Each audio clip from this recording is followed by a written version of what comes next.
It's there, in the Zooming In playlist, Feynman's Flower, one of the earlier videos on the channel. It hasn't been seen by that many, but it has generated feedback by those who have.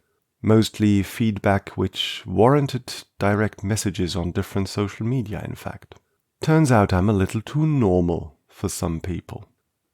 Hi, my name's Alex. I've argued enough for a lifetime. And this is audio science. Its visual content is quite limited, though not entirely absent. We're on YouTube, after all.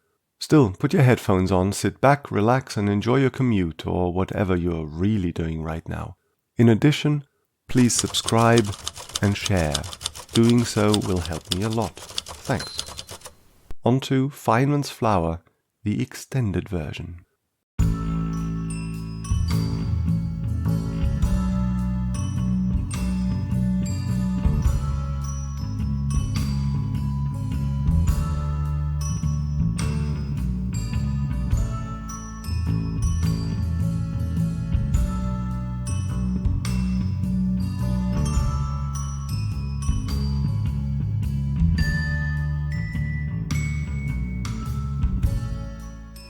So, I said that I have argued enough for a lifetime.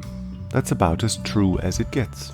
During my studies and as a researcher, having finally made a decision to become an academic, I was stuck in a basically infinite loop of being in love with my then girlfriend, with the physics I was doing, and with the place I lived at, Tromsø, in the north of Norway, and being miffed at how people thought scientists weren't people, but freaky, mad demigods that needed to be taken down a notch. I mean, I've straight up said a couple of times already that people put scientists into ivory towers so that what they say about them doesn't feel like bullying. I'll put the link to one such video in the description too. Yet, there's more to it. There always is. You see, there's Newton, who was a demi-semigod or whatever you want to call him. He and Ptolemy of Alexandria explained the known universe at their times. Literally everything they knew of, within the tolerances of the best measurements available to them. Those two in the Western world ever did it. There may have been others outside of the Western world, but I know too little about them, and yes, I will accept your shaming me for it down in the comments, if you stay respectful and combine your remarks with education. Good sources to read up on what I miss, that is. And I mean that. Please do educate me. In addition, there's been straight up unpleasant and arrogant scientists like, well, Newton actually, but also for example Edwin Hubble, the telescope man of both the early and the late 1900s. Hubble did see himself as something better, simply because he was an astrophysicist. And why not? Just look at a few examples of those who came before him. Galileo's work was important enough for the Pope to get involved, while Tycho de Brahe, that Danish astronomer I mentioned in Imagination and Mathematics, was even given an island and an estate by his royals in order to conduct his observations of the wandering stars, quote-unquote. That's the planets, especially Mars. Newton too transitioned into a high government position after he decided that the natural world started to bore him. So, you know, right? And it wasn't just astronomy either. The rise of medicinal science led to half-gods in white, as they were called in my home country of Germany. That's the doctors prescribing you your coughing syrup. I'm old enough to remember being told off by a country doctor with a thick Swabian accent about the way I spoke German, and in front of my mother, walking out of the building without a solution to my health issue. In short, I do in fact know where the ivory tower thing comes from. I'm not denying the history of it. But then you can't get around the fact that even the Newtons and Hubbles of this world did science for very human reasons, as did I. Newton was dared to do the stuff that led to his mechanics, and Hubble just wanted to be the greatest and went over corpses to get there. I'm not really on that line of motivation. For me, it's curiosity and the sheer weirdness of it all that keeps tickling my fancy, but what I'm saying is that whether positive, negative, or none or both, the reasons to do science are always personal. And that means that scientific investigation is a very human endeavor. Allow yourself to understand this and you will understand science. So yeah, the sober scientist. It is, as I mentioned in the shorter piece, in fact an excruciatingly weird concept to me. Because I am one myself, a scientist. I mean, And I know how much I have to force myself to not feel but think when it comes to science. I lived science for a long time. I still do, I think, even though I earn my living in a different way now. And I know for a fact that very few scientists are as sober as you'd think. Wait, what? What did I just say now? Oh, Newton, yes. Just take Newton again. When asked to describe his work, he had this to say: "If I have seen further, it is by standing on the shoulders of giants." He said that in 1675. And then he became an alchemist and a banker of sorts. You see, he too was a human with weird thoughts and everything. Alchemists are many things. Sober, they are not. Go back to that quote. It's attributed to him, and we know that he was driven by ego and personal ambition. However, for all that, he still knew that science is an incremental process of collaboration. Ironically, if that is the right word, his mechanics is one of the few exceptions to that rule, a breakthrough which was a tad more than simply incremental. Even so, it was dependent on others having done work, and communicating this work in some way, shape or form to their peers. Science, when taken to be a method and applied, is like this, and even Newton couldn't rip himself free of this simple succession of asking good questions, which can be checked, and then finding ways to, in fact, check them. So it starts with some sort of question, but how does it end? Again, I quote the shorter piece. But then at the end of all the toil may be the result, the great synthesis. Oh, what a joy it is to finally know that you don't actually know at all. I mean, yes, we may now understand how that unusual line in our spectrum comes about, but now the rest of the lines, the stuff that made sense before, doesn't make sense anymore. And that is really intriguing. It could be other types of satisfaction too, as I hope you have gathered from my remarks on Newton, Hubble, Danish astronomers and German doctors. And you know where this is going, right? I will be honest for a second. Nowadays, the only time you ever hear of sober science, quote unquote, is when people who have poor understanding of what science is want to define what science is. And yes, that includes some, though not exactly many, educated people with a science degree as well. Science is a vibrating, pulsating experience. Scientists are not more sober, mostly they're not even more intelligent or something, but they are three things.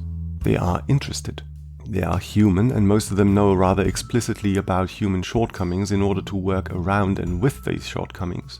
They are dreamers, and nothing is more poetic to a real dreamer than nature herself. Sounds great, doesn't it? Sounds like some sort of luxury most of us don't have. If you have to make ends meet from day to day, or even if you don't have to do that but work a dull job in order to not have to do that, then how could you dream? How could you do anything else than come home and watch TV to make the time go by? And you know what? I understand that. But there's more to this too, isn't it? A sort of non-Newtonian curiosity, if you will. Let's move on from Newton and work our way towards Feynman.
Let me ask you a question. How can one look at a meteor, for example, and not want to know what that actually is? Well, one may know already. That'd be one possibility. Apart from that, I suspect that the question does pop up in people's minds. Then, though, they seem to turn off their ears when they hear anything sounding vaguely like physics. Let's modify the question. How can you look at a meteor and be satisfied with a simple story about wishes? By not really being interested. That's how. And even though I understand that too on some level, I'm not happy about it. I mean, up to 100 tons of stone per day enter the Earth's atmosphere in the form of small meteoroids. 100 tons! Think about that for a second. These are rocks which come in at several hundreds of thousands of kilometers per hour, or miles per hour. It doesn't really matter anymore with that kind of number.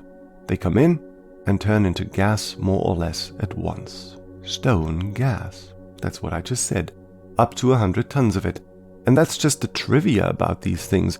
Once you dive deeper into it, once you hear about and see the connection to asteroids hitting Earth and wiping out the dinosaurs, once you understand what our atmosphere actually does to keep us safe, just look at the moon with all its craters for comparison, once you connect the dots to the beginning of our very solar system and all that too, talk about the proverbial rabbit hole of Alice in Wonderland. Start with the meteors and get lost in the universe. Yeah, sober science and whatnot. Which brings me to the actual scientific process as it happens in a person. It may differ in detail and from person to person, but there is an underlying sameness to a lot of science procedure. Again, it always starts out with something human, say something that stirs one's curiosity. That may be an unusual line in an absorption spectrum or something of that nature, but whatever it is, it appeals to your feelings, it makes you wonder, it makes you curious. It motivates you to start digging and finding out more. Here's an example. Imagine finding that unusual line in your spectrum while observing a bright star that hadn't been there just a couple of days ago. Back in the day, telescopes all around the world would zoom in and the scientists operating them would get all WTF. Today the telescopes would still zoom in and the scientists get all giddy, but now that is because we know what that star is. You will too in a second if you don't already. So let's go back in time, like this is unknown stuff to you. Here's that line. In your spectrum, it doesn't fit the energy levels of hydrogen or helium or anything else you've ever seen up there in the sky. You talk to the colleagues next to you and together you go to work. What could this be? When you find that it is most likely evidence for, uranium, you go through all the emotions. Well, yeah, you say uranium's got to come from somewhere, but, something isn't quite right, you think, and you think some more. Check some of the calculations made by others. The whole thing doesn't leave your thoughts for some time. Years later then, you and your colleagues have established the idea of supernovae creating heavy elements. Then of course, you don't quite know how they would do that exactly. I'm quite sure this is not how it actually happened, and if uranium is the wrong example for whatever reason, don't kill me, because I'm just as sure that there isn't a scientist in the world who hasn't had that sort of experience about something. It's true in that sense. We have ideas, and we explore them. Think about quantum physics, for example. Without it, you're not reading this. You aren't able to subscribe, like, share, and comment under this video. We're lighting candles at night. And before that becomes too romantic for you, please keep in mind that modern medicine uses tools that wouldn't exist either. You know what I want to say, right? Quantum physics. Historically, there were 3 strands of development, I think. There were those looking at radiation in different ways, there were those who looked at electricity, and some who came out of the tradition of the chemical particle models. From the start, there were some who dabbled in more than one of these strands, like Gauss, for example. But it would take the beginning of the 20th century and the wars to get all these ideas combined into what would become the quantum physics of our day. And all those who worked on it shared the idea of it. I'm not talking about sharing some idea. That is, telling somebody about something. No, they just shared the idea. It was their idea, not the idea of any one person. Forget the wars and how they helped apply physics to the real world during that time. That's called engineering, if you don't know. There's nothing we can do about that anymore apart from remembering it. But when we do remember, we should also appreciate the beauty in sharing an idea. And no, it wasn't the underlying destruction the scientists shared. Heisenberg, for example, didn't want to work on the bomb for the Nazis, and Feynman didn't want to be working on it either for the Americans. Most of them didn't want to be there, to be quite honest, and all of them were pushed into engineering roles. What did they all share then? What was it about quantum physics that belonged to all of them? Its place in explaining nature herself. That's what. See, physics is difficult and complex. Physicists use mathematics to make sense of this complexity. In order to master mathematics and thus physics, you need experience. You need the interest and the patience to learn.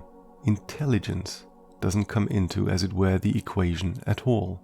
So don't ask a scientist to explain something in easily understandable terms. At least don't do it if your goal is to share the idea. You will have to study. I had to as well, and those 5 bullet points, including the last one, saw me all the way through. Granted, the way I describe things, you will be able to apply science to pretty much everything nature can throw at you. But then, the method is supposed to be applied to pretty much everything nature can throw at you. You know, let me tell you a little anecdote. In January 2016, I think it was, I may get the year wrong, but that doesn't matter, a colleague of mine and I were invited to a bisco in northern Sweden in order to teach interested tourists about northern lights.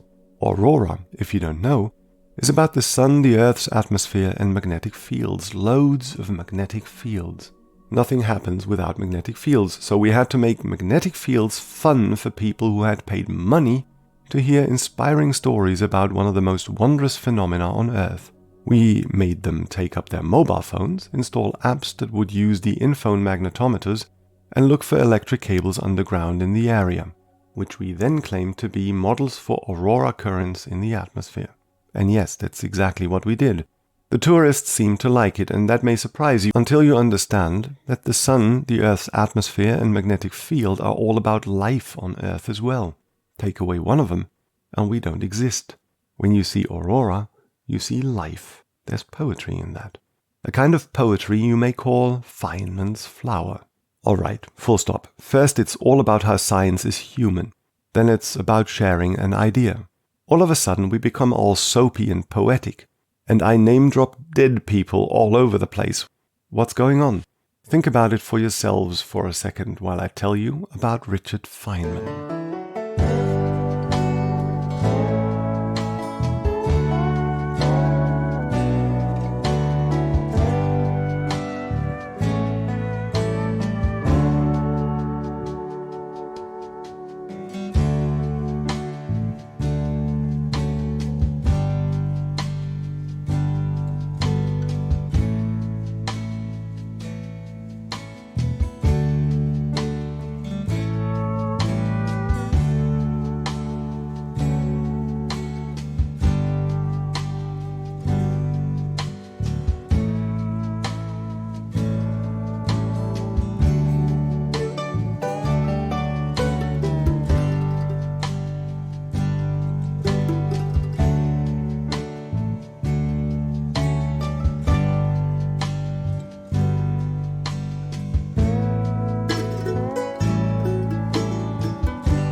Richard Feynman.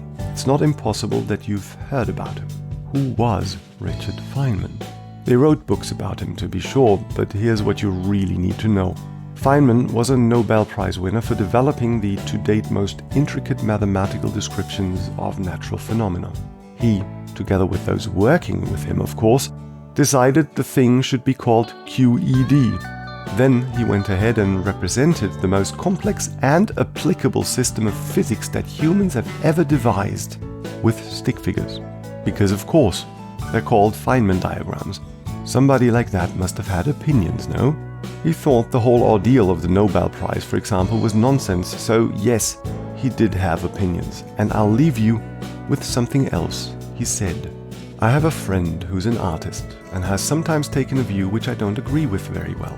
He'll hold up a flower and say, "Look how beautiful it is," and I'll agree. Then he says, "I as an artist can see how beautiful this is, but you as a scientist take this all apart and it becomes a dull thing." And I think that he's kinda nutty. First of all, the beauty that he sees is available to other people and to me too, I believe. Although I may not be quite as refined aesthetically as he is, I can appreciate the beauty of a flower. At the same time, I see much more about the flower than he sees.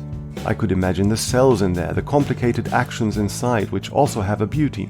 I mean, it's not just beauty at this dimension, at 1 centimeter.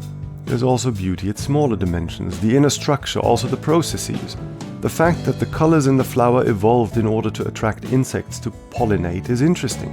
It means that insects can see the color. It adds a question. Does this aesthetic sense also exist in the lower forms? Why is it aesthetic? All kinds of interesting questions which the science knowledge only adds to the excitement, the mystery and the awe of a flower. It only adds. I don't understand how it subtracts. Let me know what you think down in the comments, or share to let your friends know. Oh, and you could watch one more video, or you could go back to doing what you didn't want to do in the first place, right?